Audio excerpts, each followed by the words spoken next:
Bab 326 Furi. Begitu badai naga kembar Xie bertabrakan dengan lampu pedang, sebuah ledakan merobek udara. Ledakan itu membuatnya menabrak dinding asrama. Mata gadis itu berkilau dengan niat membunuh saat dia menekan serangannya. Tiba-tiba, semburan cahaya keemasan meletus, terang dan menyilaukan, seolah-olah matahari miniatur turun dari langit. Tawa arogan memotong udara. Aku tidak mengira kamu akan mencoba membunuh murid di malam hari.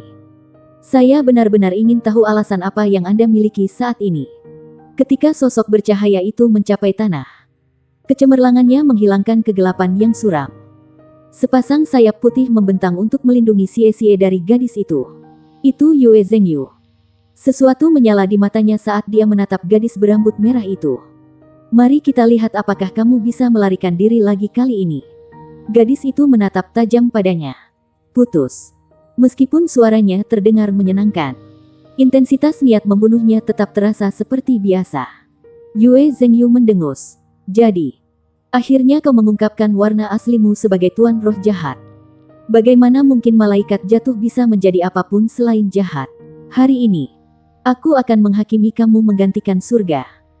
Cincin jiwanya yang kedua menyala dan pedang penuh dengan cahaya suci muncul di tangannya.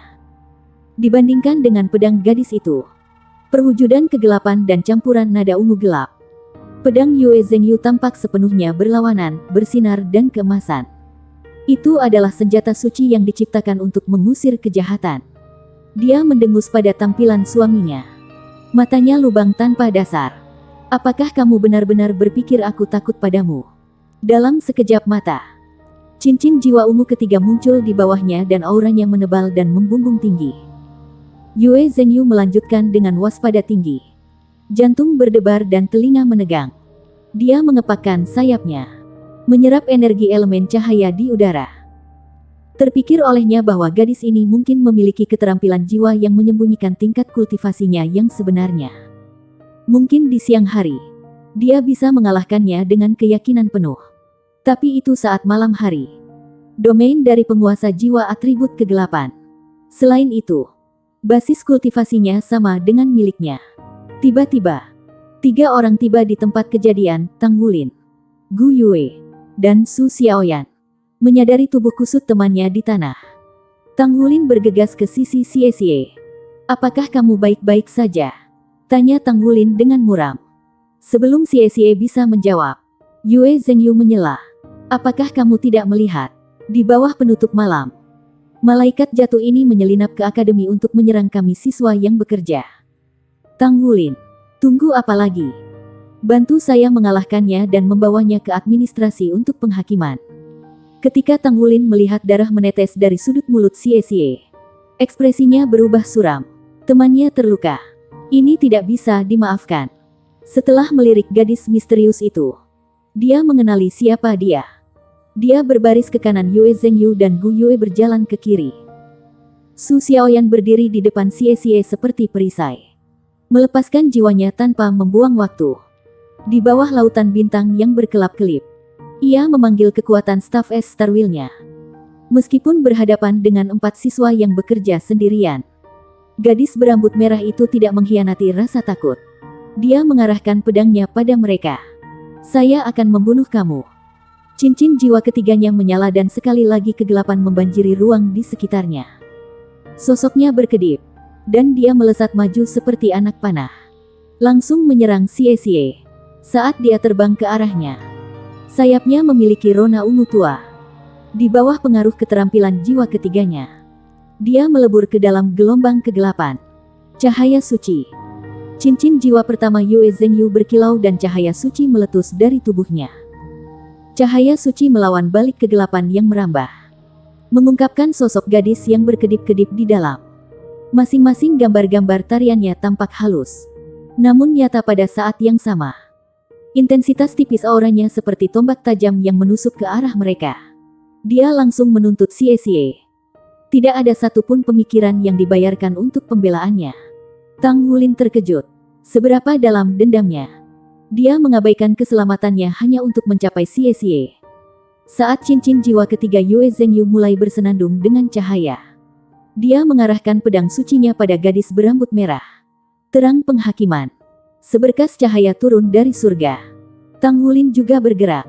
Niat membunuh gadis itu terhadap Xie mengipasi kemarahan Tang Wulin. Menggerakkan tekadnya. Sisik emas berdesir di sepanjang lengan kanannya. Dan dia maju ke depan dengan pukulan. Karena mereka masih di kampus, Tang Wulin menahan diri sedikit dan tidak mengeluarkan cakar naga emasnya. Yang mengatakan, bahkan sepotong logam tidak akan berdiri sebelum kekuatan tirani. Kilatan perak. Dan Gu Yue muncul di samping Xie. Sebuah es tipis di tangannya. Pada saat yang sama, Su Xiaoyan mengangkat tongkatnya ke udara. Memanggil roda bintang di bawah gadis berambut merah. Belenggu Starwell. Sesuai dengan namanya. Belenggu melesat keluar dari tanah sesaat setelah bintang muncul. Mengikat gadis berambut merah. Tidak peduli seberapa kuatnya dia. Dia tidak bisa melakukan apapun untuk setidaknya 1 detik dalam menghadapi pengekangan mutlak. Belenggu Starwell-nya bahkan telah menahan Wu Zhangkong di masa lalu. Di bawah selimut malam, Su Xiaoyan adalah lawan yang menakutkan. Terperangkap oleh Starwell Sakles, gadis berambut merah tidak bisa lepas dari cahaya penghakiman yang jatuh. Jangan sakiti dia. Xie serak. Tang Wulin dan Gu Yue berhenti di jalur mereka. Tetapi cahaya penghakiman terus jatuh. Sebuah ledakan bergemuruh mengguncang tanah. Gelombang kejut dari ledakan menendang awan debu dan puing-puing dalam radius 5 meter. Melemparkan Tang Wulin dan 3 lainnya jauh dari zona ledakan. Jiwa bela diri malaikat suci benar-benar hebat. Meskipun mungkin tidak sekuat Hell Tiger milik Wu Shiduo, itu tidak jauh. Dan Yue Zhengyu sepertinya masih memiliki kekuatan. Yang paling penting, dia hanya memiliki 3 cincin jiwa. Titik dampaknya sekarang adalah kawah hangus. Asap mendesis dari permukaannya. Kamu, Xie menjerit, melemparkan dirinya ke lubang besar. Tapi sebelum dia mencapai tepi, cahaya ungu gelap keluar dari kawah. Xie, hati-hati, teriak Tang Wulin. Menggulung Xie yang beku dengan seuntai rumput blue silver tepat sebelum cahaya menghubunginya. Matanya muncul ketika dia menyadari seberapa dekat serangan itu. Hilang beberapa inci. Tindakan Tang Wulin menggambarkan ketelitiannya. Saat dia tiba di tempat kejadian, dia telah melilitkan helai rumput blue silver di sekitar pinggang rekan-rekannya, menghubungkan mereka dengan dia. Itu adalah persiapan untuk menarik teman-temannya keluar dari bahaya. Dari sudut mata Tang Wulin, dia melihat garis darah mengalir dari kulit Xie. Saat dia menyadari apa itu, Tang Wulin meledak seperti bola meriam. Wajahnya berkerut. Dengan raungan, dia memanggil cakar naga emasnya. Dia tidak repot-repot menahan lagi. Dia melepaskan serangannya yang paling kuat. Golden Dragon Dreadclaw. Menembakkan garis cahaya emas gelap. Dia tidak bermain-main. Dia benar-benar ingin membunuh Xie. Bahkan ketika Xie menyuruh teman-temannya untuk menahan, dia masih memilih untuk meluncurkan serangan diam-diam. Jika Tang Wulin tidak menarik Xie keluar dari jangkauan, dia akan mati sekarang. Ini bukan platform kenaikan roh atau dunia ilusi. Di dunia nyata, orang mati ketika mereka terbunuh. Sebelum bilah cahaya emas gelap bertabrakan dengan gadis berambut berapi itu, tubuhnya membesar, bengkak dengan kekuatan dan meledak dengan aura tirani. Tanah retak di bawah kekuatannya. Jari-jari kawah 2 kali lipat. Jendela kaca asrama hancur dan jatuh ke bumi seperti hujan lebat. Rahang Yue Zhengyu terjatuh saat dia menyaksikan tontonan itu. Kesan pertamanya pada Tang Wulin adalah seorang siswa baru yang berhasil masuk ke Akademi Shrek karena kemampuan jenius pandai besinya. Namun, dia sekarang mengerti betapa salahnya dia. Tang Wulin jauh lebih tangguh daripada yang dia bayangkan. Bahkan dengan 3 cincin jiwanya. Yue Zhengyu merasakan hawa dingin di punggungnya ketika Tang Wulin melepaskan Dreadclaw Golden Dragon-nya. Meskipun demikian, gadis di kawah berhasil bertahan melawan kekuatan itu. Bab 327 Konsekuensi. Gadis berambut merah itu tidak terlihat. Sebuah titan setinggi 5 meter kini berdiri di tempatnya. Gadis itu telah mengambil bentuk baru. Jelas lebih kuat. Namun darah menetes dari 5 luka panjang yang mengalir dari bahu kanannya dan ke bawah lengannya. Tidak mungkin untuk keluar dari bentrokan dengan Golden Dragon Dreadclaw Tang Wulin tanpa cedera. Lagi pula itu adalah keterampilan yang berasal dari Das Gold Dreadclaw Bear. Tang Wulin juga tidak keluar tanpa cedera. Gelombang kejut dari bentrokan mereka mengirimnya terbang mundur. Untungnya, Gu Yue menyulap dinding udara untuk melindungi dampaknya. Tetapi ketika debu mengendap dan bentuk Titan bertambah jelas, rahang semua orang jatuh. Tubuh agung Titan memancarkan kekuatan murni, seakan menyempitkan atmosfer itu sendiri. Bukankah ini kera raksasa Titan? Ini adalah kera raksasa Titan Yuanen. Apa yang sedang terjadi? Mengapa itu muncul di sini? Titan memelototi Xie dengan mata penuh amarah merah. Seolah-olah mereka berada di ambang ledakan. Di sebelah Tang Wulin, Gu Yue mengerutkan kening. Angin dan hujan berputar-putar di sekitarnya, melahirkan badai. Dari samping, Yue Zhengyu mengepakkan sayapnya dengan aura keagungan dan naik ke udara di mana dia memandangnya dengan waspada. Dia mengambil terang penghakiman dan serangan cakar Tang Wulin langsung.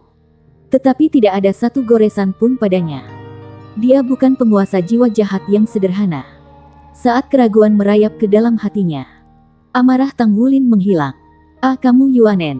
Tiba-tiba, gelombang tekanan menyapu ruang sekitarnya, menekan semua orang yang hadir. Yang pertama menderita adalah Yue Zhengyu, yang terlempar dari udara. Dia membanting wajahnya terlebih dahulu ke tanah. Kawah berbentuk manusia di bawahnya. Berikutnya jatuh adalah Xie dan Su Xiaoyan. Dengan cedera Xie dan tubuh lemah Su Xiaoyan, tidak ada yang bisa bertarung. Untungnya, Tang Wulin telah menarik Gu Yue ke lengannya saat dimulainya gelombang tekanan. Cincin jiwa emasnya melintas dan dia mengaktifkan tubuh naga emas. Esensi darah, tebal dan kuat, mengalir keluar darinya dalam upaya untuk memadamkan tekanan misterius. Meski begitu, dia bertahan tidak lebih dari 1 detik sebelum juga jatuh berlutut. Dibandingkan yang lain, Yuanen bertahan paling lama. Dia meraung pemberontak sebelum jatuh ke posisi merangkak, yang mengatakan, dia menjulang di atas yang lain. Nyala api yang pantang menyerah di matanya. Tapi itu semua perlawanan yang bisa dikerahkannya. Di mata kekuatan ini, mereka hanyalah semut. 2 sosok berusia 30-an turun dari langit.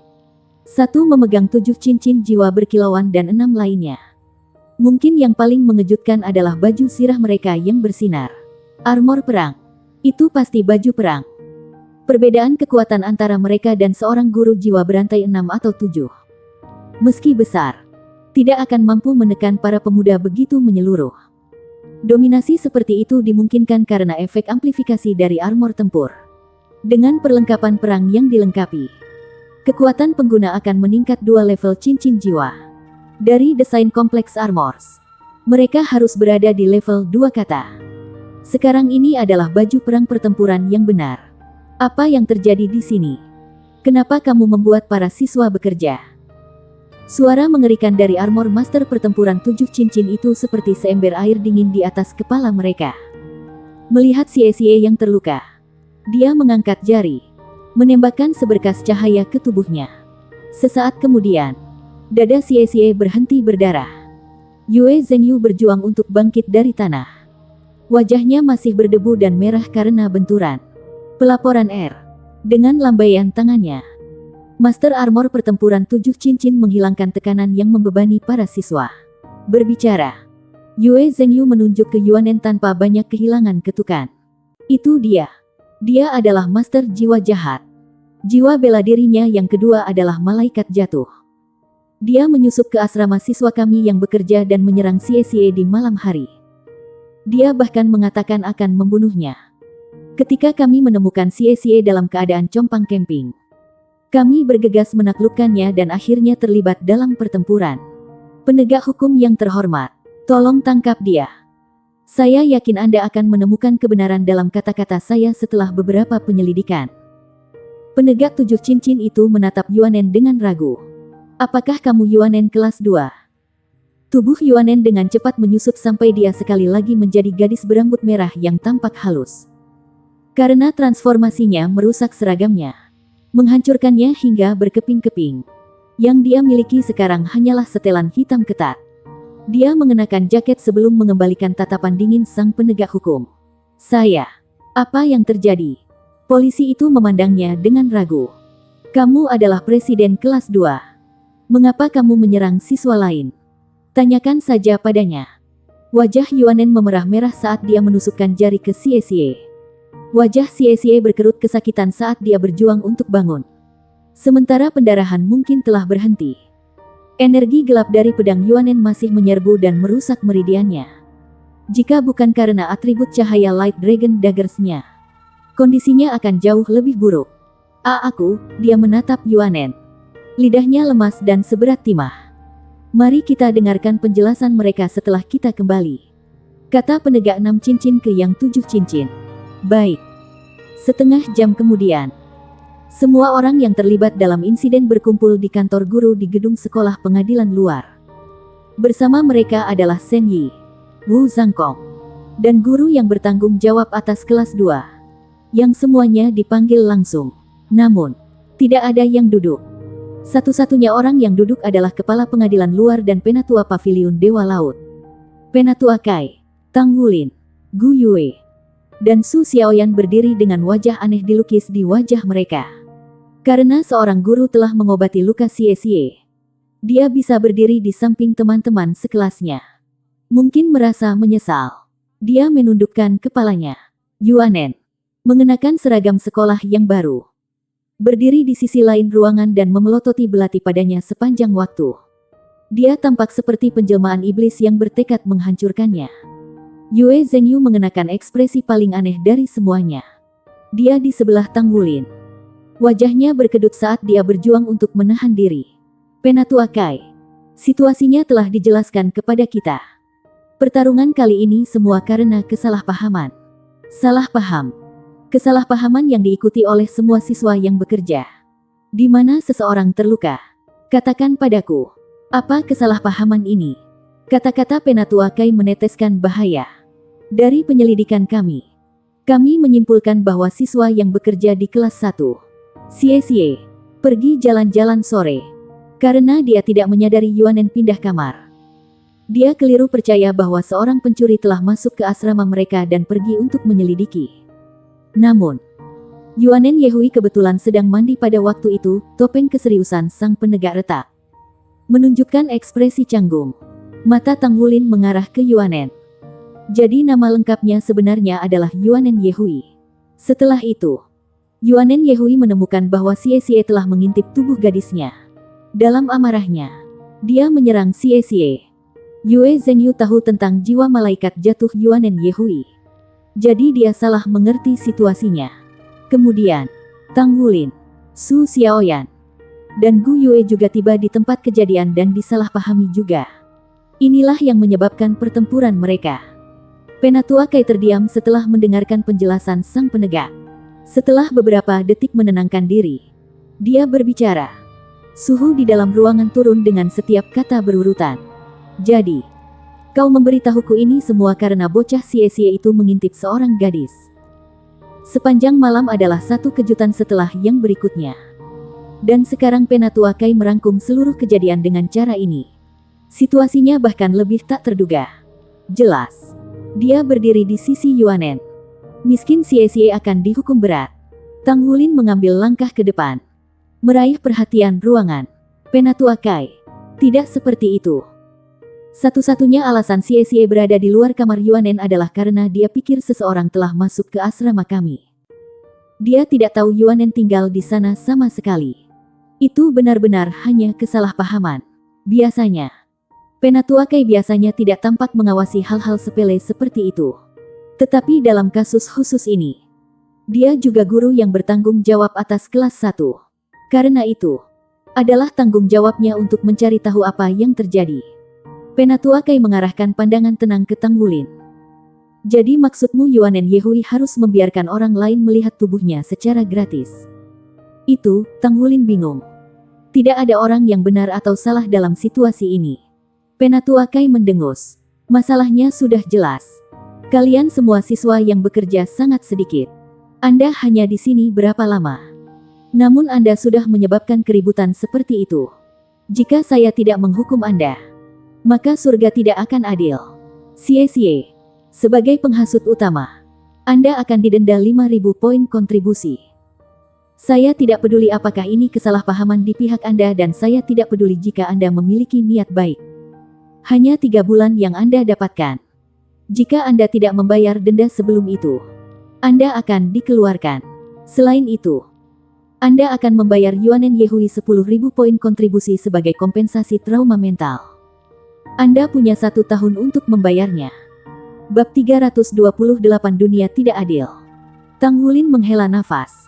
Tidak ada yang bisa dilakukan saat itu. Saya hanya harus membantu Xie melunasi utangnya. Xie, apakah kamu menerima hukumanmu? Tanya Penatua Kai. Menanggapi kata-kata itu, Xie menunduk. Ya, saya menerimanya. Ini semua salahku. Jika saya berusaha untuk lebih sadar tentang apa yang terjadi di sekitar saya, Yuanen Yehui tidak akan harus menderita rasa malu seperti itu. Saya akan menerima hukuman. Melihat ketulusan di matanya, Penatua Kai mengangguk. Ekspresinya melembut. Dia berbalik ke Yuanen. Yuanen Yehui, dia mengintip kamu dan telah mengakui bersalah. Namun, Anda masih salah melukai dia karena kemarahan Anda. Menurut penyelidikan, jika bukan karena siswa lain melangkah untuk menghentikanmu, kamu mungkin benar-benar telah membunuh Xie. Saya bisa memahami rasa malu Anda sebagai seorang gadis. Tetapi kesalahan Xie tidak sebanding dengan hidupnya. Selain itu, Anda sudah melukainya. Jadi jangan berpikir untuk membalasnya nanti. Napas Yuanen Yehui semakin memburuk saat itu. Rahang kencang dan tangan mengepal. Meskipun dia berhasil tetap diam. Di dalam mata Penatua Kai bersinar cahaya perseptif. Gelombang tekanan langsung menimpa semua orang yang hadir. Yuanen Yehui akhirnya mengangguk. Air mata mengalir di wajahnya. Puas. Penatua Kai menoleh ke Yue Zhengyu. Adapun kamu, Yue Zhengyu, aku tahu bahwa klan malaikat kudusmu mengambilnya untuk membasmi tuan jiwa jahat. Tapi Yuanen Yehui bukan salah satu. Dia memiliki jiwa bela diri kembar. Dengan yang utama adalah Titan Giant AP. Selain itu, Akademi bahkan telah menyelidikinya dan menilai bahwa dia bukan master jiwa jahat. Meskipun telah diperingatkan oleh penegak hukum sebelumnya, Anda memilih untuk bertindak secara independen terhadapnya. Karena Anda mengabaikan penilaian akademi, kami tidak dapat memaafkan Anda atas tindakan Anda saat ini. Untuk hukuman Anda harus membersihkan Spirit Ice Plaza sendiri selama sebulan penuh. Selain itu, Anda akan membayar 5.000 poin kontribusi kepada Yuanen Yehui untuk trauma mentalnya. Mengerti? Aku, Yue Zhengyu, masih tidak percaya dia telah melakukan kesalahan dan enggan menerima hukuman. Namun, sebagai anggota klan malaikat suci, dia mengerti betapa menakutkannya Silver Moon Douluo. Berbicara kembali bukanlah pilihan baginya. Dia bisa memecahkan sesuatu dengan seberapa cepat dia mengangguk. Aku akan menerima hukumanku. Penatua Kai sekarang mengarahkan pandangan singa pada Tang Wulin, Gu Yue, dan Su Xiaoyan. Sebagai siswa yang bekerja, kamu harusnya memahami situasinya dengan jelas sebelum bertindak. Terutama kamu, Tang Wulin. Jangan lupa Anda adalah ketua kelas 1. Namun, kalian semua dituduh seperti orang idiot. Saya tidak peduli apa yang Anda pikirkan situasinya. Anda semua salah menangani situasinya. Kecuali untuk Gu Yue yang tidak bertindak. Dan karena itu tidak akan dihukum. Su Xiaoyan, Anda didenda 1.000 poin kontribusi. Dan Tang Wulin, Anda didenda 10.000 poin kontribusi. 5 dari 10.000 itu harus dibayarkan kepada Yuanen Yehui sebagai kompensasi trauma mental. Dipahami? Apa? Tang Wulin mengangkat kepalanya untuk melihat Penatua Kai. Mata terbelalak. 10.000. Tapi Xie didenda 15.000 karena mengintipnya. Mengapa saya didenda sangat banyak ketika saya bahkan tidak melakukan apa-apa? Saya tidak menerima ini. Tang Wulin berkata tanpa ragu sedikit pun. Dia akan baik-baik saja dengan hukuman seperti yang dilakukan Yue Zhengyu. Tapi itu berbeda ketika datang ke uang. Ribuan logam sulingan kelas 1 dapat dijual dengan harga sekitar 2.000 poin kontribusi. Tetapi itu tidak memperhitungkan biaya material. Mengakuisisi logam untuk menempa mengambil sebagian besar dari keuntungannya. Semua orang menatapnya kaget saat kata-kata itu keluar dari mulutnya. Dia benar-benar berani berbicara kembali dengan Penatua Kai. Kamu tidak menerima. 20.000 saat itu. Penatua Kai berkata dengan acuh tak acuh. Gu Yue melangkah maju. Ini tidak adil. Penatua Kai mencibir. Kamu semua harus ingat ini, kamu berada di dunia nyata sekarang. Keadilan. Itu konyol. Jika Anda tidak memiliki kekuatan, bagaimana Anda bisa berpikir untuk berbicara tentang keadilan? Jika Anda adalah negara kecil dan negara tetangga yang lebih besar menyerang Anda, apakah Anda akan mengeluh kepada mereka tentang ketidakadilan? Apakah Anda pikir mereka akan mundur dari pasukan mereka? Atau malah bertempur melawan Anda satu lawan satu? Kembalilah dan bicarakan padaku tentang bersikap adil ketika kamu memiliki kekuatan untuk berdiri di tanah yang sama denganku. Jika Anda masih tidak menerima ini, maka Anda bisa keluar saja. Penatua Kai bangkit dan menyerbu keluar. Meninggalkan kata-kata ini tetap di udara. Tang Hulin berdiri di sana, tercengang. Dia tidak tahu apakah harus tertawa atau menangis. Meskipun dia tidak mau mengakuinya, dia tahu Penatua Kai benar.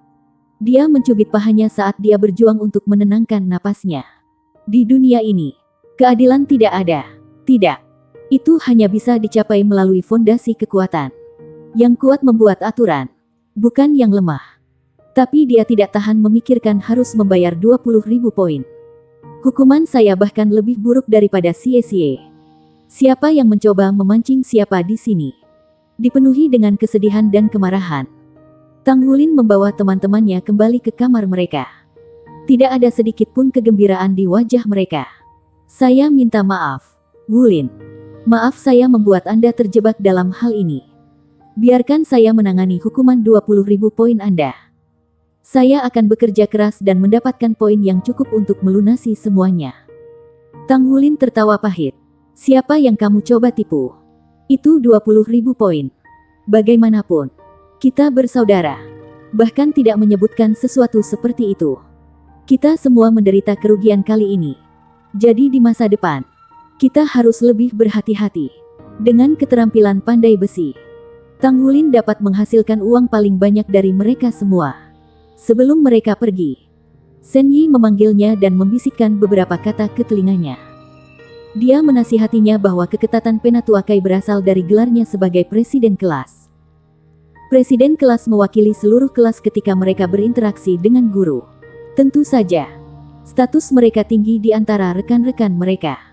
Untuk alasan yang sama, presiden kelas dihukum lebih keras daripada siswa lain karena kesalahan yang sama. Setelah Shen Yi menunjukkan ini, Tang Hulin memahami pentingnya posisi dan kesalahannya. Dia tahu sekarang bahwa tidak ada yang bisa dia lakukan selain menerima hukumannya. Xie memaksa keluar senyum. Ini salahku karena terlalu penasaran. Jika saya baru saja kembali dan bertanya kepada Anda, semua ini tidak akan terjadi. Saya masih perlu berterima kasih karena telah menyelamatkan saya. Jika bukan karena kalian, aku mungkin benar-benar ditebang oleh Yuanen Yehui. Ngomong-ngomong, kenapa menurutmu dia menyembunyikan fakta bahwa dia seorang gadis? Saya pikir itu karena jiwa bela dirinya, kata Tang Hulin. Jiwa bela diri utamanya adalah kera raksasa Titan. Dan mungkin memiliki banyak pengaruh terhadap tubuh seorang gadis. Mungkin dia takut orang mengejeknya. Lalu ada jiwa bela diri malaikat jatuh, yang membuatnya mudah bagi orang lain untuk menyalahkannya sebagai tuan jiwa jahat. Jadi sepertinya dia menyembunyikan jenis kelaminnya untuk melindungi dirinya sendiri. Bagaimanapun, dia luar biasa. Kedua jiwa bela dirinya adalah keberadaan tingkat puncak. Tidak heran kalau dia adalah perwakilan kelas untuk kelas 2. Saya tidak berpikir saya bisa melawannya sama sekali. Jadi bagaimana jika dia berubah menjadi kera raksasa Titan? Xie bergumam. Itu hanya selama pertempuran. Bukankah dia masih sangat cantik di waktu lain? Mendengar kata-katanya yang teredam, Tang Hulin mengangkat alis. Baik. Tidak perlu berpikir keras tentang hal itu. Ayo tidur lebih awal. Sementara Tang Hulin memiliki beberapa gambaran seperti apa kondisi Yuanen Yehui, dia memutuskan untuk tidak melihat lebih dalam. Bagaimanapun juga akan sangat tidak sopan untuk mengorek rahasia orang lain. Mengingat sifat-sifat tangguh dari jiwa bela diri dan bakatnya, yang bahkan melampaui Wu Shiduo, dia menganggap kemampuannya memiliki batasan tertentu. Jika bukan itu masalahnya, Maka Tang Wulin tidak mengerti mengapa jiwa bela diri keduanya juga tidak memiliki 3 cincin jiwa. Setelah naik ke tempat tidur, Tang Wulin melompat ke meditasi. Dia fokus pada sirkulasi kekuatan jiwa ke seluruh tubuhnya melalui metode surga misterius. Dalam dantiannya membentuk pusaran kekuatan jiwa, mengisap lebih banyak energi itu dan menyebarkannya di antara tubuhnya. Esensi darahnya mengalir melalui meridiannya, mempercepat sirkulasi. Meskipun tingkat peningkatan jiwa bela diri dan jiwanya lambat, kecepatan kultivasinya mengimbangi kecepatan pengguna jiwa bela diri yang kuat. Pada tanda-tanda pertama cahaya menembus cakrawala, ia beralih ke berlatih mata iblis umumnya. Setelah itu sarapan bersama teman-temannya. Dia melihat Xie dan mengerutkan kening. Meskipun Xie telah dirawat malam sebelumnya, dia masih pucat karena kehilangan darah. Dalam perjalanan ke kelas, Su Xiaoyan menggodanya karena mengintip apa yang seharusnya tidak dilihatnya dan bahwa luka-lukanya hanya melayaninya dengan benar. Kesuraman berkeliaran di sekitar Xie, membuatnya tampak seperti bayangan dirinya sebelumnya.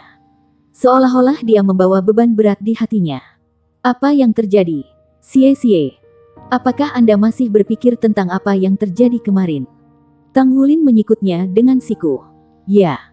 Xie mengangkat kepalanya dan menatap lurus ke mata Tang Wulin. Wulin, apa menurutmu aku bertingkah mengerikan kemarin? Seorang gadis jelas akan marah jika seseorang mengintipnya. Bukan. Tang Wulin mengangkat bahu. Tentu saja. Anda melihatnya telanjang. Jadi, Anda harus cepat mendapatkan cukup uang untuk mengimbanginya. Tapi hati-hati jika Anda bertemu dengannya lagi. Sama sekali tidak melakukan apapun untuk membuatnya marah. Dia benar-benar berusaha membunuhmu kemarin. Tahu. Xie mengangguk dalam diam. Segera. Keempat menemukan Wu Zhangkong sedang menunggu mereka di ruang kuliah. Dia melanjutkan di mana dia tinggalkan di pelajaran sebelumnya. Menyelam ke dasar-dasar pembuatan mesia. Topik itu menggelitiknya sejak kecil sehingga dia mendengarkan dengan penuh perhatian. Menikmati istirahat sebelum memikirkan utangnya yang mengejutkan lagi. Bab 329 Mesia atau Battle Armor. Semester ini, kalian semua memiliki satu tugas buat mesia sendiri. Sekarang, saya akan mengumumkan grup Anda. Grup 1, Tang Wulin, Gu Yue, Luo Guixing, dan Wu Siduo. Tang Wulin menatap Wu Zhangkong dengan heran. Semua orang diorganisasikan ke dalam 7 kelompok. Kita yang ke-8. Setelah menyatakan bahwa kelompok 1 terdiri dari 4 perwakilan kelas, Wu Zhangkong mengumumkan anggota kelompok lainnya. Setiap kelompok memiliki setidaknya 10 orang. Dan jumlah bakat setiap kelompok pada dasarnya setara dengan yang lainnya. Kamu harus bisa menggunakan mesia yang kamu buat. Adapun cara Anda membuatnya, itu terserah Anda. Saya hanya membahas dasar-dasar dari mesia yang mengarang sampai saat ini. Jadi Anda harus pergi ke perpustakaan untuk mempelajari hal-hal seperti bahan apa yang harus digunakan. Untuk membuat mesia kamu akan membutuhkan bantuan semua orang di grupmu. Anda harus membuat mesia Anda di akhir semester. Jika ada grup yang memiliki 1 orang tanpa mesia yang lengkap, seluruh grup akan kehilangan nilai. Seorang anggota yang gagal dalam penugasan ini berarti dihilangkannya seluruh grup. Dan Anda semua akan dipaksa untuk mundur dari Shrek. Selain itu, kalian semua bisa melupakan menyelesaikan tugas dengan setengah hati. Di paruh kedua semester, Anda akan diajarkan cara mengemudikan mesia biasa. Kurikulum Shrek Academy bertujuan untuk membesarkan siswa yang berpengetahuan luas. Sehingga bagian dari ujian akhir akan menjadi kompetisi mesia di seluruh kelas. Para siswa yang berada di peringkat 10 terbawah untuk kompetisi itu akan dikeluarkan. Proklamasi Wu Zhangkong mengirim rasa takut pada semua orang dan meningkatkan tekanan mereka. Bahkan jika semua orang kuat secara individual, tidak mungkin membuat mesia tanpa bantuan teman sekelas mereka. Dengan kata lain, mereka harus saling mengandalkan. Kerja sama sangat diperlukan untuk penugasan ini. Ujian pada akhir semester juga mencakup kompetisi kelompok di mana masing-masing kelompok akan memilih 4 pilot mesia terkuat mereka untuk bersaing sebagai tim. Aturan khusus akan diumumkan lebih dekat dengan tanggal kompetisi. Wu Zhangkong berhenti untuk membiarkan informasi ini masuk. Lalu dengan serius berkata, Sekarang saya akan memberi Anda setengah jam untuk berkumpul dalam grup Anda dan mendiskusikan rencana Anda. Diperingatkan, Anda tidak punya banyak waktu untuk tugas ini seperti yang Anda pikirkan. Metode pengajaran Akademi Shrek jelas berbeda dari yang digunakan para siswa ini. Di sini, studi independen didorong. Sangat sedikit waktu, paling banyak beberapa jam, dihabiskan di kelas setiap hari. Siswa dapat menunda-nunda dan bermain-main dan tidak ada yang mau repot dengan mereka. Namun, jika mereka tidak lulus ujian pada akhir semester, mereka akan dikeluarkan. Dan tidak ada yang ingin dikeluarkan dari Shrek Academy. Jadi, satu-satunya pilihan mereka adalah menuangkan darah dan keringat ke dalam studi mereka. Sudah menjadi aturan lama bahwa 10 siswa yang berperingkat di bagian bawah kelas akan dikeluarkan pada akhir setiap semester. Itu 10% dari kelas. Bahaya ini mendorong semua orang, terutama siswa yang lebih lemah, untuk bekerja keras. Bagi mereka, kemungkinan pengusiran itu terlalu nyata. Sama seperti Tang Wulin akan mulai membahas rencana dengan kelompoknya. Dia merasakan tatapan seseorang. Setelah berbalik untuk melihat siapa yang menatapnya, dia melihat Su Xiaoyan dengan ekspresi sedih di wajahnya. Kekhawatiran memenuhi matanya. Dalam hal kekuatan keseluruhan, Su Xiaoyan adalah yang terlemah dari 4 di kelas 0. Dia juga lemah secara individu dan hanya menebusnya dengan mengambil keuntungan dari pembukaan di pertarungan tim. Namun, dalam pertempuran 1 lawan 1, hampir semua orang bisa mengalahkannya. Bahkan jika itu malam hari. Meskipun keterampilan jiwa atribut astrologi memiliki kekuatan absolut, Su Xiaoyan tidak bisa bergerak ketika dia menggunakannya. Dia tidak bisa melanjutkan dengan serangan sementara lawannya ditahan. Tang Wulin berdiri dan berjalan ke Su Xiaoyan. Merasa cemas, Su Xiaoyan mengangguk. Jangan terlalu memikirkannya, kata Tang Wulin. Berusahalah mencapai peringkat 30 untuk saat ini. Master Jiwa mendapatkan lonjakan kekuatan besar di peringkat 30. Anda tahu, kami akan membantu Anda membuat mesia yang sesuai dengan kekuatan Anda saat itu. Selain itu, kami hanya membuat mesia sampai kami beralih ke Battle Armor. Kami pasti akan lulus ujian akhir kami. Su Xiaoyan mengangguk. Semangatnya diperbarui. Aku akan melakukan yang terbaik. Tang Wulin kembali ke kelompoknya dan memandang Gu Yue, Luo Guixing, dan Wu Siduo. Kelompok kami tidak sesederhana yang terlihat, katanya. Kami sudah menyiapkan pekerjaan untuk kami. Saya menempa desain Gu Yue, Luo Guixing membuat, dan Wu Siduo akan mengurus pemeliharaan. Namun, kami masih memiliki beberapa hal yang perlu kami putuskan. Mesia macam apa yang cocok untuk kita masing-masing? Bahan apa yang akan kita gunakan? Inilah yang saya usulkan, kita akan membeli logam kita sendiri. Gu Yue akan merancang desain yang sesuai. Dan kemudian saya akan menempa mereka. Saya menjamin bahwa setiap bagian setidaknya akan menjadi 1000 tingkat pertama. Setiap bagian. Luo Guixing menatapnya dengan kaget. Berapa tingkat keberhasilanmu? Tang Wulin menatap matanya dan menunjukkan senyum nakal. 100%.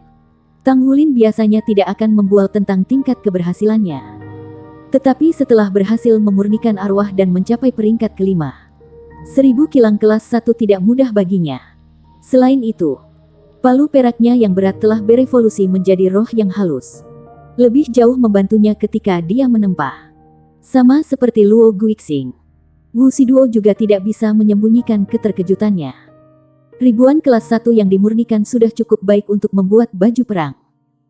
Menggunakan bahan seperti itu untuk membuat mesia sangat boros. Jika mereka benar-benar menggunakan logam dengan kualitas seperti itu, mesia mereka akan memiliki keuntungan luar biasa terhadap orang lain dari tingkat yang sama. Tiba-tiba, Gu Yue berbicara. Kalau begitu, ayo buat armor perang saja. Kita bisa lewati membuat mesia. Kata-katanya mengejutkan Wu Siduo dan Luo Guixing.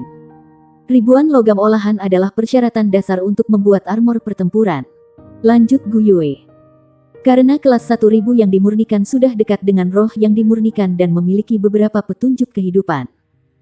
Kita harus bisa membuat satu kata armor perang. Kami adalah dewan kelas.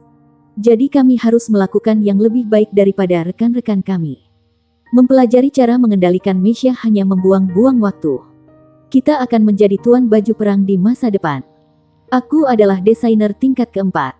Jadi jika kalian semua mau mempercayaiku, aku pikir aku memiliki kesempatan 70% untuk merancang desain baju perang yang tepat. Ini tidak akan menjadi sesuatu yang sangat luar biasa. Hanya desain baju perang satu kata. Bahkan mungkin tidak lebih kuat dari mecha. Tapi aku yakin kalian semua mengerti apa artinya jika kita benar-benar berhasil melakukannya. Tang Wulin sama terkejutnya dengan yang lain. Tapi dia harus mengakui bahwa, meskipun berani dan ceroboh, proposal Gu Yue masuk akal. Setelah melihat dan belajar tentang baju perang, dia merindukan hari dia akan memiliki set sendiri. Mereka semua berharap untuk menjadi master armor pertempuran suatu hari. Jika ada kesempatan hari itu akan datang lebih cepat. Bahkan jika mereka hanya akan menggunakan baju perang satu kata, mereka akan kesulitan untuk melawan godaan. Selain itu, rencana ini akan memberi mereka pengalaman yang berguna untuk membuat baju perang pertempuran dua kata mereka di masa depan. Apakah kita bahkan punya cukup waktu? Luo Guixing bertanya dengan nada lebih rendah dari biasanya. Senyum riangnya yang biasa tidak terlihat. Aku harus bisa menyelesaikan semua desain. Jawab Gu Yue ketus. Kamu harus mulai membuatnya saat aku mendesain. Tapi, jika kamu menjadi satu-satunya yang membuatnya, kita pasti tidak akan punya cukup waktu. Armor perang tidak seperti mecha. Mecha terbuat dari beberapa bagian besar yang dapat disatukan secara kasar. Dan selama inti sirkuit dalam tidak ada masalah, itu bisa digunakan. Di sisi lain, armor tempur membutuhkan pengerjaan yang sangat teliti karena mereka harus bekerja sebagai perpanjangan tangan pengguna. Bahkan baju perang satu kata pun tidak memiliki ruang untuk kesalahan dalam hal ini. Armor perang terdiri dari banyak bagian kecil, masing-masing dengan inti sirkuitnya sendiri. Selanjutnya, setiap inti sirkuit harus kompatibel dengan master jiwa menggunakan baju besi pertempuran. Sebagai hasilnya, kompleksitas desain baju perang jauh lebih tinggi daripada mecha, yang bahkan tidak memperhitungkan kesulitan membuat baju perang pertempuran. Luo Guixing merajut alisnya. Aku pembuat mecha tingkat 3. Jujur saja, kupikir aku tidak bisa membuat baju perang. Ini terlalu sulit. Saya tidak yakin apakah saya dapat membuat satu set pun pada akhir semester. Aku suka ide Gu Yue. Wu Siduo menimpali. Aku juga ingin mencoba membuat baju perang. Guru Wu tidak mengatakan bahwa kami perlu membuat mecha penuh. Bahkan jika masing-masing dari kita hanya memiliki satu set perlengkapan perang yang tidak lengkap dan bertarung melawan siswa lain yang akan menggunakan mecha. Mengapa kita harus takut? Seorang master jiwa harus memiliki 5 cincin untuk dapat menggunakan armor perang satu kata. Tetapi Anda tahu kita bukan master jiwa biasa. Kita harus bisa menggunakan set perlengkapan perang yang tidak lengkap. Saya dapat membantu Anda membuatnya.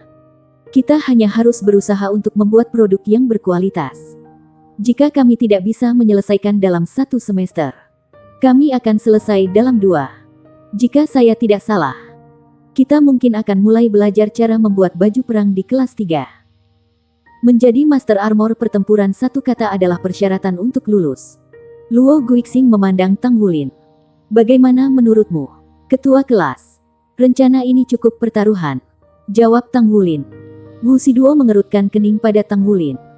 Gu Yue menatapnya dengan mata menyala-nyala. Dan Luo Guixing memberinya sedikit anggukan. Ini benar-benar rencana yang berisiko. Mereka ditugaskan membuat mecha. Namun mereka ingin bermain dengan api dan membuat baju perang. Keberhasilan akan luar biasa. Tetapi jika mereka gagal atau membuat terlalu sedikit bagian baju perang, evaluasi mereka di akhir ujian semester tidak pasti. Jika kita berhasil, kita pasti akan mendapat imbalan yang spektakuler. Saya pikir membuat baju perang akan menjadi cara terbaik untuk meningkatkan keterampilan kita dalam profesi kita juga. Mata Tang Wulin bersinar dengan tekad saat dia mengepalkan tangannya. Dia tidak pernah mundur dari tantangan. Kurasa kita harus mencobanya. Bab 337-an, armor pertempuran satu kata. Sejak dia membangunkan rerumputan Blue Silver yang lemah sebagai jiwa bela dirinya, Tang Wulin tidak punya pilihan selain melangkah maju. Bertahan sampai dia menemukan jalan menuju kebesaran. Sekarang setelah seseorang muncul dengan sendirinya, dia akan menjadi idiot untuk tidak mengambil risiko. Baik, mari kita coba. Mata Luo Guixing cerah dengan tekad seperti mereka semua. Secara alami, dia mengerti keuntungan membuat armor perang mereka di kelas 1. Meskipun rencana ini merupakan tantangan, itu juga merupakan peluang. Tang Wulin menoleh ke Gu Yue. Karena kita sudah memutuskan ini, kita harus memulai sesegera mungkin. Kita akan membutuhkan tempat untuk membuat baju perang pertempuran terlebih dahulu. Selanjutnya, kita harus menjaga rahasia yang kita lakukan. Bahkan para guru tidak bisa menangkapnya. Kedua, saya membutuhkan Anda semua untuk memilih logam yang paling cocok untuk baju perang Anda. Kita tidak bisa menggunakan satu set lengkap baju perang seperti sekarang. Jadi saya sarankan memilih satu logam untuk sementara. Dengan begitu, akan ada lebih sedikit kemungkinan komplikasi selama proses pembuatannya. Gu Yue, Luo Guixing, dan Wu Siduo mengangguk. Mencoba membuat baju sirah pertempuran berada di luar jangkauan kemampuan mereka. Beban tambahan di pundak mereka. Namun, jika mereka memilih Mesya, maka mereka tidak akan ditantang sama sekali. Mesya biasa tidak membutuhkan logam langka, dan hanya perlu 100 disempurnakan. Mereka mengerti bahwa tanpa tantangan, peningkatan mereka akan terbatas. Karena itu, mereka harus berhati-hati dalam melaksanakan rencana mereka.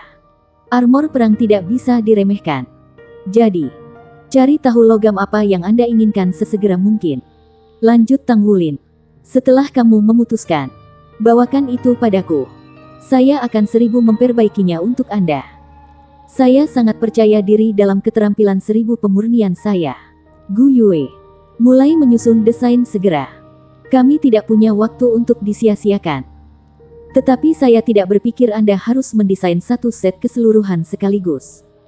Karena jika Anda melakukan itu untuk semua orang itu akan memakan waktu terlalu lama. Kita harus mendekati bagian ini satu persatu. Sebagai contoh, kita harus mulai dengan bagian lengan kanan untuk semua orang.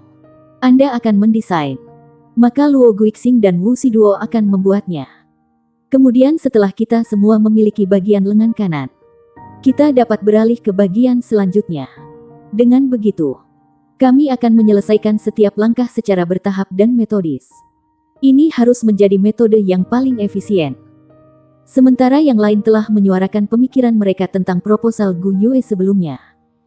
Roda gigi di kepala Tang Wulin telah berputar dalam gir. Dia mengerti bahwa karena mereka baru saja berkenalan dan dipaksa untuk bekerja sama, ada kepercayaan yang terbatas di antara mereka. Membuat baju besi satu orang lebih dulu tidak terlihat adil dan motivasi mereka akan turun. Keempat profesi mereka diperlukan dalam proses pembuatan baju perang.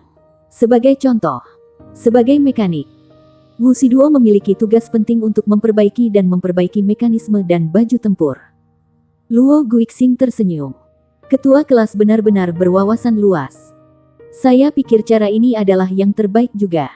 Mari kita mulai dengan cepat. Saya yakin kita semua memiliki beberapa logam yang mungkin paling cocok untuk diri kita sendiri. Tang Wulin, aku akan memberitahumu logam apa yang aku pilih besok. Wu Siduo ragu-ragu sejenak, sebelum merilekskan bahunya. Aku akan memberitahumu besok juga. Gu Yue juga membuat penerimaannya jelas. Adapun Tang Wulin, ini bukan masalah baginya. Dengan pengalaman bertahun-tahun menempa, dia sudah tahu jenis logam apa yang cocok untuknya. Tang Wulin mengalihkan pandangannya melalui kelompok. Ingat, ketika Anda memilih logam yang ingin Anda gunakan, pertimbangkan sejauh mana kemampuan Anda. 5 cincin adalah persyaratan untuk menggunakan baju perang satu kata. Dan kita semua gagal melakukannya. Wu Siduo, basis kultivasi Anda adalah yang tertinggi, sehingga Anda memiliki beberapa waktu luang. Namun, kami bertiga tidak bisa memilih logam yang terlalu kuat. Jika ya, kami mungkin tidak dapat menggunakan produk jadi. 3 lainnya mengangguk. Semangat mereka menyala dengan semangat. Membuat armor pertempuran satu kata mungkin merupakan tantangan yang sangat berat untuk dihadapi. Tetapi bahkan jika mereka tidak berhasil, mereka akan belajar lebih banyak daripada yang mereka miliki dengan membuat Mesya. Dibandingkan dengan mereka, kelompok lain sibuk berdiskusi. Ada jauh lebih banyak orang di kelompok lain. Jadi tentu saja ada lebih banyak yang perlu mereka diskusikan. Tang Wulin adalah orang pertama yang menyelesaikannya. Ketika dia mengamati kelompok-kelompok lain dalam diskusi panas mereka, dia tidak bisa membayangkan mereka selesai sebelum malam tiba. Mungkin inilah yang ingin dilihat akademi. Adapun logam apa yang paling cocok untuk Tang Wulin, dia sudah tahu jawabannya. Seringkali, seseorang harus percaya pada nasib. Perak pekat adalah logam pertama yang dia rimakan. Logam mulia pertama yang dia rilakan. Dan yang pertama dia ruh. Dapat dikatakan bahwa perak yang berat adalah jimat keberuntungannya. Bahkan palu berharga miliknya terbuat dari versi logam yang halus dari roh ini. Perak berat dianggap sebagai logam tingkat menengah ke bawah. Itu daktilitas dan penguatan kekuatan jiwa yang layak. Armor perang satu kata yang dia rencanakan untuk dibuat adalah batu loncatan penting di jalannya untuk menjadi master armor pertempuran yang lengkap. Namun, tujuannya saat ini bukan untuk menciptakan baju perang satu kata yang kuat, tetapi untuk berhasil membuatnya di tempat pertama. Dia harus berhasil dan menemukan jenis baju perang yang paling cocok untuknya. Lagi pula, hanya 2 kata armor tempur yang bisa melebur dengan tubuh penggunanya. Dan baru setelah itu dianggap sebagai armor pertempuran yang sebenarnya. Ketika waktu itu tiba, dia akan membutuhkan logam berkualitas lebih tinggi untuk meningkatkan perangkatnya. Dia akan menempuh jalan ini selama sisa hidupnya. Saya akan menggunakan perak yang berat. Tang Wulin tidak repot memikirkan hal-hal yang berlebihan. Gu Yue, apakah Anda tahu logam apa yang ingin Anda gunakan? Tanya Tang Wulin. Seperti yang dia pikirkan, Gu Yue memenuhi harapannya dan sudah memiliki sesuatu dalam pikirannya. Perak ajaib. Perak ajaib. Tang Wulin menatapnya. Wajahnya terperangkap dalam campuran keheranan. Lalu, dia mengangguk setuju. Pilihan bagus. Ini sangat pas untuk Anda. Meskipun sihir perak tidak setangguh atau sekeras perak, ia memiliki sifat koneksi elemen. Ini sangat cocok untuk inti sirkuit perangkat jiwa jarak jauh. Ini juga merupakan logam kelas menengah. Secara relatif, sihir perak lebih berharga daripada perak berat. Untungnya, tidak terlalu mahal. Bagaimanapun juga, sihir perak digunakan secara luas untuk inti sirkuit, terutama pada peralatan perwira militer berpangkat tinggi. Karena jiwa bela diri Anda adalah elementalis, properti koneksi elemental sangat penting bagi Anda. Saya tidak bisa mengatakannya dengan cukup baik betapa hebat pilihan Anda. Bagaimana denganmu? Tanya Gu Yue. Saya memilih perak yang berat, jawab Tang Wulin. Kami sudah mengincar sesuatu di luar kemampuan kami. Jadi memaksimalkan peluang keberhasilan adalah prioritas nomor 1 kami. Kamu tidak ingin mencoba memperbaiki semangat? Tidak bisakah kita mencoba membuat baju tempur pertempuran 2 kata dengan segera? Tanya Gu Yue. Tang Wulin menggelengkan kepalanya. Aku tidak ingin membidik terlalu tinggi. Saat ini, saya masih di 2 cincin jiwa. Butuh waktu sekitar 2 bulan untuk mencapai 3 cincin. Bahkan kemudian, 3 cincin tidak mendekati persyaratan 6 cincin untuk baju perang pertempuran 2 kata. Saya tidak berpikir saya bisa memperbaiki apapun yang cukup baik untuk baju besi 2 kata. Begitu berada di level 2 kata, armor kemungkinan akan mengikuti kita seumur hidup. Kita harus menghubungkan hati kita dengannya dan memperlakukan itu sebagai perpanjangan dari tubuh kita. Itu sebabnya kita membutuhkan logam yang sempurna. Aku benar-benar berpikir untuk menggunakan armor 2 kata begitu aku memiliki 4 cincin dan pandai besi peringkat 6. Sayangnya, itu akan memakan waktu setidaknya 3 tahun. Tetapi ide Anda memiliki kelebihannya. Setelah kami memiliki pengalaman membuat baju besi 1 kata, akan lebih mudah untuk membuat baju besi 2 kata di masa depan. Jadi, inilah yang aku pikirkan, kita akan menyelesaikan 1 set lengkap baju perang dalam waktu 2 tahun dan kemudian menguasai menggunakannya. Begitu kita memasuki kelas 4, kita mungkin bisa mulai dengan armor 2 kata. Jika kita bisa menyelesaikan set 2 kata sebelum ujian kelulusan, maka akan mudah untuk memasuki pelataran dalam. Gu Yue mengangguk setuju. Itu masuk akal. Kita seharusnya tidak menggigit lebih dari yang bisa kita kunyah. Bagaimana dengan Xie Xie dan Su Xiaoyan? Mereka lebih lemah dalam profesi mereka. Saya tidak berpikir hal-hal akan berjalan dengan baik dalam kelompok mereka. Bersambung.